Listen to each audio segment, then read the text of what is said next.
मतदान हो रहे हैं, लोकसभा चुनाव हो रहे हैं, और ऐसे में प्रशासन की तरफ से जो तैयारियां, इस पर हमेशा सवाल उठता ही है। क्योंकि ईवीएम मशीनों की बात कर ले, मतदाताओं की बात कर ले, मुद्दों की बात कर ले, 3 चरणों के चुनाव हो चुके हैं और अक्सर हमने देखा है कि ईवीएम मशीनें सुबह से ही खराब पड़ी रहती हैं। ईवीएम मशीनों का खराब होना, इस पर सवाल विपक्ष भी बार बार उठाता है कि जब मतदान हो रहे हैं और जब वक्त हुआ है उस वक्त मतदाता मतदान क्यों नहीं कर पाते, ईवीएम मशीनें क्यों खराब होती हैं और बाद में ईवीएम मशीनों को 1-1.5 घंटे बाद क्यों बदल दिया जाता है। तो अब हरदोई की भी हाल जान लेते हैं और हरदोई में आखिर क्या कुछ चल रहा है ये भी जान लेते हैं। तो हरदोई से हमारे संवाददाता धर्मेंद्र जुड़ गए हैं लाइव अपडेट देने के लिए कि आखिर हरदोई में क्या कुछ हो रहा है, अभी तक कितने प्रतिशत मतदान हो चुका है, कितने मतदाता अपने मताधिकार का प्रयोग कर चुके हैं और आखिर वो कौन से खास मुद्दे हैं। धर्मेंद्र, सबसे पहला सवाल हमारा यही है कि आखिर कितने मतदाता अभी तक अपने मताधिकार का प्रयोग करने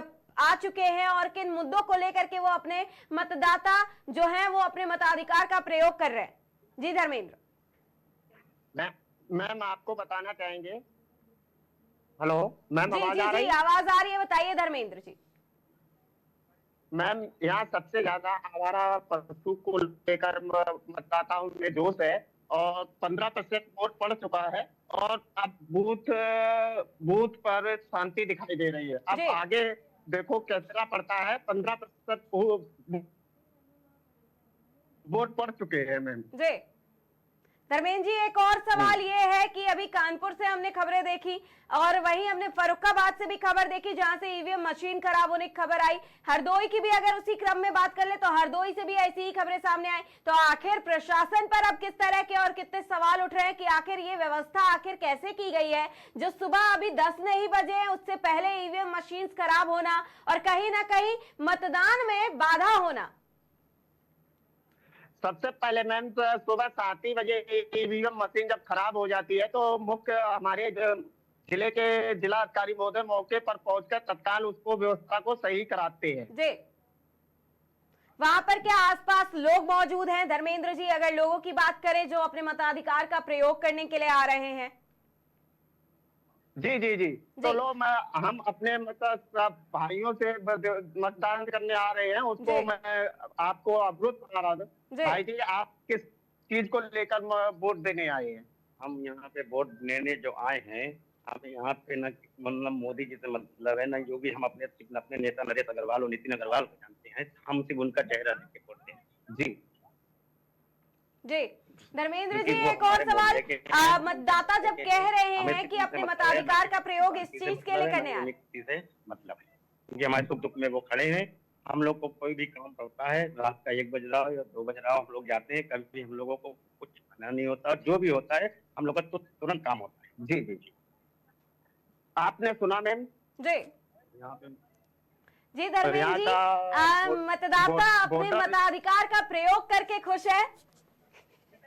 जी जी जी, खुश है। और यहाँ पे जो मुस्लिम वोट है, लोग कहते हैं लोग मुस्लिम वोट, किन मुद्दों को लेकर के जनता वहाँ वोट करने जा रही है। वही आपको बता दें कि उन्होंने बताया कि ईवीएम मशीन खराब होने की वजह से जिस तरीके से वोटिंग में देरी हुई उसको भी लेकर के तमाम जानकारी धर्मेंद्र जी ने दिया। धर्मेंद्र जी, ये बताइए कि वहां पर जयप्रकाश को उतारा गया है भाजपा की तरफ से, उषा वर्मा को सपा ने उतारा है और भीमराव अम्बेडकर बसपा से उतरे हैं, तो कैसा टक्कर है, जनता का किसका सपोर्ट है? जी, टक्कर सपा और भाजपा की है मैम। आपको बता दें, सपा से उषा वर्मा जी हैं और भाजपा से जयप्रकाश रावत जी हैं, जिनको लेकर यहाँ जयप्रकाश रावत जी को लेकर जनता नाराज है। क्यों नाराज है? क्या उनकी मांगे नहीं पूरी? क्या किन मुद्दों को लेकर जनता नाराज है? क्योंकि अक्सर देखा जाता है कि भाजपा की तरफ से जो भी प्रत्याशी या उम्मीदवार हैं उनको लेकर के हमेशा ग्रामीणों में गुस्सा होता है, वो चुनाव का बहिष्कार करते हैं। क्या है हरदोई की जनता का क्या मूड है और किन मुद्दों को लेकर वो नाराज है? जी धर्मेंद्र जी, हरदोई की जनता का सबसे ज्यादा मुद्दा है आवारा पशु को लेकर और सांसद को लेकर इस वजह से नाराज है कि जीतने के बाद कभी क्षेत्र में नहीं जाते हैं जयप्रकाश रावत जी। जी। धर्मेंद्र जी, एक और सवाल उठता है प्रशासन पर इसी के ऊपर कि लगातार प्रशासन और सूबे के मुखिया ये भी दावा करते हैं कि वो लोगों के बीच जाकर के इन समस्याओं का समाधान करा रहे हैं। कहीं ना कहीं अगर हम गौओं की बात करें, अगर हम गायों की बात करें तो उनके लिए भी काफी कुछ खास व्यवस्था की है सूबे के मुखिया ने, लेकिन वहीं अगर आवारा पशुओं की बात करें तो उनके लिए भी कई सारे अभियान चलाए गए। लेकिन ये किस तरह का अभियान है जो प्रशासन चला तो रहा है लेकिन कंट्रोल नहीं कर पा रहा है? प्रशासन चला रहा है मैम, लेकिन प्रशासन के नीचे जो नेता बैठे हुए हैं वो खाने के लिए बैठे हैं। जो आवारा पशुओं का जी। गौशाला का जो भूसा होता है, आपको मैंने एक खबर बना के दी थी, उसका भी भूसा का भी जी। पैसा खा गए। जी जी जी धर्मेंद्र जी, ये अपडेट तमाम साझा करने के लिए बहुत बहुत शुक्रिया। लेकिन आपके पीछे कई सारे लोग मौजूद है धर्मेंद्र जी, उनसे बातचीत करिए, बताइए और पूछिए कि उन्होंने अपने मताधिकार का प्रयोग किया और किन मुद्दों को लेकर के उन्होंने अपने मताधिकार का प्रयोग किया है। काफी सारे लोग आपके पास मौजूद है।